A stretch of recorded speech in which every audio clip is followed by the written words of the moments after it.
अपने तीखे भाषणों के लिए जाने जाने वाले बसपा प्रमुख मायावती के भतीजे और बसपा के नेशनल कोऑर्डिनेटर आकाश आनंद एक बार फिर से आज पुराने अंदाज में दिखे। शनिवार को हरियाणा के करनाल लोकसभा क्षेत्र में आयोजित बसपा इनेलो गठबंधन के संयुक्त कार्यकर्ता सम्मेलन में शामिल होने पहुंचे आकाश आनंद ने अपने पुराने तेवर में बीजेपी कांग्रेस पर शिक्षा, बेरोजगारी, स्वास्थ्य सहित कई गंभीर मुद्दों पर गंभीर आरोप लगाते हुए जमकर हमला बोला। उनके पुराने अंदाज को देखकर बसपा के कार्यकर्ता और समर्थक उत्साहित नजर आए। वहीं आकाश आनंद के इस अंदाज के बाद राजनीति में एक बार फिर से हलचल मच गई है। आइए देखते हैं आकाश आनंद ने अपने संबोधन में क्या कुछ कहा। साथियों, पिछले 10 सालों से यहाँ पर हरियाणा प्रदेश में बीजेपी की सरकार चल रही है और अब चुनाव सर पर है, तो ये बीजेपी के लोग फिर से आपके बीच में आकर आपसे वोट मांगने का काम करने वाले हैं। परंतु साथियों, इस बार आप सबको वोट डालने से पहले इनसे कुछ जरूरी मुद्दों पर सवाल करना बहुत जरूरी है। साथियों, मैं आपसे जाति और धर्म के आधार पर सवाल करने को नहीं कहूंगा। मैं आपसे कहूंगा इनसे सवाल जरूर करें शिक्षा पे, रोजगार पे और यहां हरियाणा में बढ़ती हुई महंगाई पे। साथियों, यहां मौजूद सभी माँ बाप और युवा साथियों से मैं पूछना चाहूंगा कि क्या मिला है आप सबको शिक्षा के नाम पर इस बीजेपी की सरकार में? बताइए साथियों, पिछले बीजेपी की सरकार के चलते हुए पिछले 10 सालों से सरकार ने यहां पे 5000 से ज्यादा प्राइमरी स्कूल बंद करने का काम किया। साथियों, एक तरफ पढ़ने वाले बच्चों की संख्या बढ़ रही है और दूसरी तरफ भाजपा की सरकार हमारे प्राइमरी स्कूल्स को बंद करने का काम कर रही है। साथियों, आज प्रदेश में 2200 सरकारी सीनियर सेकेंडरी स्कूल्स में 1000 से ज्यादा स्कूलों में प्रिंसिपल नहीं है। साथियों, जब आपके बच्चों के स्कूल बंद कर दिए जाएंगे और जब उन स्कूल बचे कुचे स्कूलों में और अगर पढ़ाने के लिए शिक्षक नहीं होंगे, तो आप ही बताइए कि क्या यहां हमारे बच्चों के भविष्य से खिलवाड़ हो रहा है कि नहीं हो रहा है? आप ही बताइए। अगर इस तरह सरकार चलती रही तो क्या वो आपके बच्चों के भविष्य से खिलवाड़ कर रहे हैं या नहीं? बताइए, हाथ उठा के बताइए, आपको लगता है खिलवाड़ हो रहा है कि नहीं? साथियों, बीजेपी के शासनकाल के दौरान शिक्षा के नाम पर सिर्फ पेपर लीक की खबरें हमें आए दिन सुनने को मिलती आ रही हैं।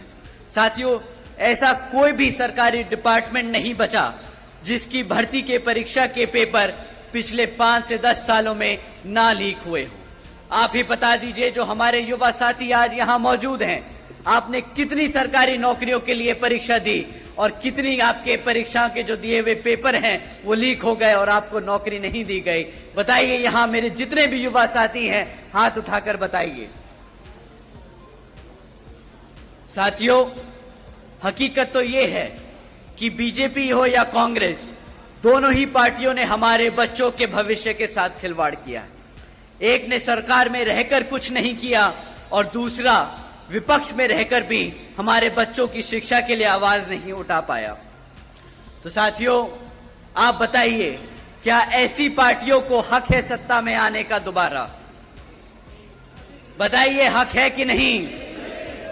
तो साथियों, आने वाले इस विधानसभा आम चुनाव में इसका जवाब आप यहां अपनी बीएसपी और एनएलओ पार्टी के सामने वाला निशान बटन दबाकर अपने यहां प्रत्याशी को जिताकर और हमारे अभय सिंह चौटाला जी को मुख्यमंत्री बनाकर उनको खदेड़ बहार कर ये जवाब जरूर देंगे।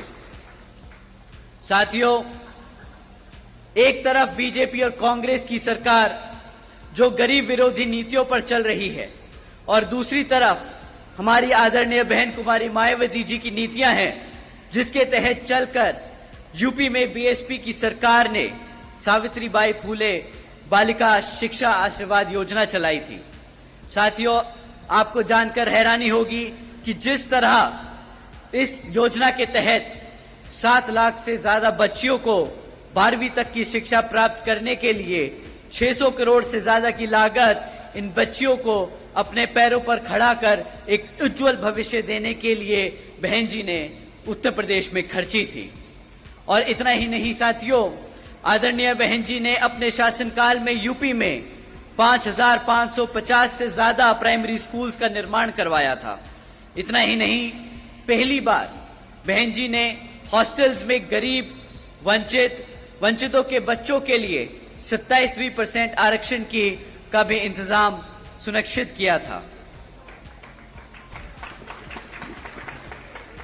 साथियों, एजुकेशन की बात है तो आपको जानकर हैरानी होगी कि इसके साथ साथ बहन जी ने, आदरणीय बहन कुमारी मायावती जी ने 6 engineering colleges, 2 homeopathic colleges, 24 polytechnic colleges, 2 paramedical colleges, 6 universities, 200 से अधिक इंटर व डिग्री कॉलेजेस और 550 से ज्यादा हाई स्कूल्स और 5,500 से ज्यादा प्राइमरी स्कूल्स और 100 से अधिक ITIs का बनाने का काम किया था, वो भी सिर्फ 5 साल में। तो आप सोचिएगा साथियों, जब आप अभय सिंह चौटाला जी को मुख्यमंत्री बनाएंगे तो वो आपके प्रदेश में कितने ही हजारों स्कूल खोलेंगे और आपके बच्चों को पढ़ने की इच्छा पूरी कराएंगे। लेकिन साथियों, अगर अपने समाज के लिए, अपने लोगों के लिए काम करना कोई चाहे तो असंभव काम भी संभव हो जाता है। परंतु जैसा कि आप जानते हैं, यहां बीजेपी और कांग्रेस की सरकार रही है, उन्होंने कितने दिल से यहां पर आपके बच्चों के प्राइमरी स्कूल्स, कॉलेजेस, यूनिवर्सिटीज बंद करने का काम किया है। तो उनकी असलियत, उनकी मंशा आप सब लोग समझते हैं। परंतु साथियों, बीजेपी की सरकार ने पिछले 10 साल में यहां पर हमारे बच्चों के रोजगार के लिए भी कुछ ज्यादा काम नहीं किया है। आपको जानकर हैरानी होगी कि आज हरियाणा में 40% युवा बेरोजगार घूम रहा है। इतना ही नहीं साथियों, पिछले 10 साल में सरकार में लगातार होने के 10 साल सरकार में होने के लगातार बाद भी आज 2 लाख से ज्यादा सरकारी नौकरियों के पद खाली पड़े हैं। तो साथियों, आप समझ जाइए कि एक तरफ 40% युवा बेरोजगार घूम रहा है और दूसरी तरफ सरकार के पास 2 लाख से ज्यादा पद खाली पड़े हैं। तो आप समझ जाइए कि किस तरह ये सरकार, वो चाहे तो कल रात ही, आने वाले कुछ दिनों में ही हमारे सभी युवाओं को रोजगार दे सकती है। परंतु वो ये रोजगार देने की बजाय कौशल विकास निगम जैसी योजनाएं चलाकर परमानेंट जॉब्स को और कॉन्ट्रैक्चुअल जॉब्स के तहत यहां लोगों को रोजगार दे रही है। आपको जानकर शायद हैरानी हो कि ये जो परमानेंट जॉब्स हैं, इसके तहत आपको संविधान में दिया गया जो आरक्षण है वो मिलेगा, परंतु कॉन्ट्रैक्चुअल जॉब्स में कोई आरक्षण की व्यवस्था नहीं है। तो साथियों, ये सरकार सिस्टमैटिक तरीके से आप लोगों का आरक्षण खत्म करने का काम कर रही है।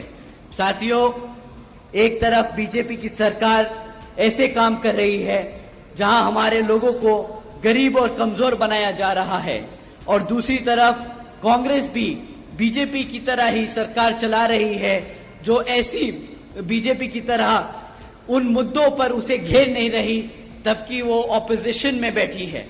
साथियों, आप लोगों को समझना होगा कि किस तरह बीजेपी आपके बच्चों को, आपके भविष्य को खत्म करने का काम कर रही है और कांग्रेस उनका चुपचाप विपक्ष में बैठकर उनका साथ दे रही है। साथियों, आपको जानकर हैरानी होगी कि एक तरफ ऐसी बीजेपी और कांग्रेस की सरकार है और दूसरी तरफ हमारे आदरणीय बहन कुमारी मायावती जी के शासनकाल के दौरान बसपा की सरकार ने यूपी में 90,000 से ज्यादा अधिक शिक्षकों को नौकरी दी थी, 1 लाख से अधिक सफाई कर्मचारियों को भर्ती किया था, 2 लाख से अधिक जवान पुलिस फोर्स में भर्ती की थी और 30 लाख से अधिक हमारे अपर कास्ट समाज के कमजोर लोगों को विभिन्न सरकारी नौकरियों देने का काम किया था। इतना ही नहीं बल्कि बहन जी के शासनकाल के दौरान बसपा की सरकार ने कृषि एवं संबंधित कार्यों में मिनिमम वेज को 55 रुपए से बढ़ाकर 100 रुपए प्रतिदिन किया था और अन्य पिछड़े वर्गों के लोगों की क्रीमी लेयर की वार्षिक आय को भी 3 लाख से बढ़ाकर 5 लाख रुपए करने का काम किया था। साथ ही साथ बहन जी ने गन्ना खरीद के दाम भी दुगने कर दिए थे।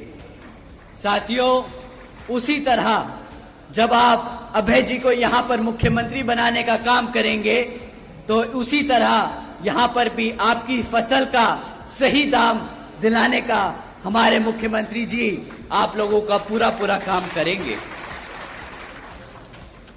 साथियों, महंगाई पे मैं आप लोगों को क्या ही बोलूं। बीजेपी की सरकार एक तरफ बोलती है कि मुफ्त में राशन देने की स्कीम चलाकर कि हमने मित्रों आज बीजेपी के सरकार ने 80 करोड़ से ज्यादा देशवासियों को मुफ्त में राशन देने का काम किया है, परंतु इन्हें समझ नहीं आता कि अगर आप 80 करोड़ जनता को मुफ्त में राशन देने का काम कर रहे हैं तो इसका मतलब ये 80 करोड़ जनता अपने पैरों पर खुद खड़े होकर अपने आप कमा नहीं सकती, अपने आप राशन नहीं खरीद सकती। तो साथियों, जो सरकार आपके समाज को, आपके भविष्य को इस कदर खोखला कर दे कि वो अपने घर में खुद ही राशन खरीद कर अपने माँ बाप को ना खिला सके, तो क्या ऐसी सरकार को आप चाहेंगे कि वो सत्ता में बनी रहे या नहीं? तो साथियों, समय आ गया है ऐसी सरकार को सत्ता से उखाड़ फेंक यहां पर अभय सिंह चौटाला जी को मुख्यमंत्री बनाकर अपने भविष्य को सुरक्षित करने का।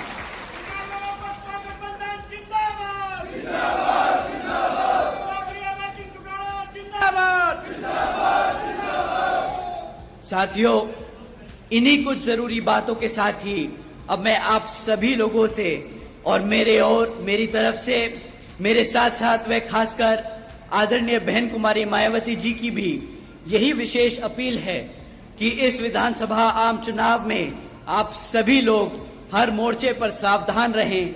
आपका वोट बहुत कीमती है। आपका वोट कोई खरीद ना पाए, आपका वोट कोई लूट ना पाए, आपका वोट कोई पढ़ने से रह ना जाए। जाति, बिरादरी, धनबल, मंदिर, मस्जिद या किसी भी भावना आदि के नाम पर कोई स्वार्थ में अपने जाल में आप लोगों को फंसाकर आपके वोटों का दुरुपयोग ना कर ले, क्योंकि देश के हर एक महिला, पुरुष व युवा को वोट का अधिकार यहां परम पूज्य बाबा साहब डॉक्टर भीमराव अंबेडकर जी के अति महत्वपूर्ण देन है। और मैं आप सभी से ये भी खास अपील करता हूं कि आपके यहाँ जिन क्षेत्र में बीएसपी और एनएलओ के विधानसभा उम्मीदवार चुनाव लड़ रहे हैं, तो उन्हें आप लोग वोटिंग मशीन पर बीएसपी का हाथी चुनाव चिन्ह और एनएलओ का चश्मे का चुनाव चिन्ह के सामने वाला बटन दबाकर भारी वोटों से यहाँ जरूर जिताने का काम करें। और अब अंत में मैं अपनी बात खत्म करने से पहले एक बार फिर से आप सभी का तहे दिल से धन्यवाद करता हूं। आप सब आज यहाँ इतनी बड़ी संख्या में मौजूद हुए, आप सबका तहे दिल से धन्यवाद। जय भीम, जय भारत।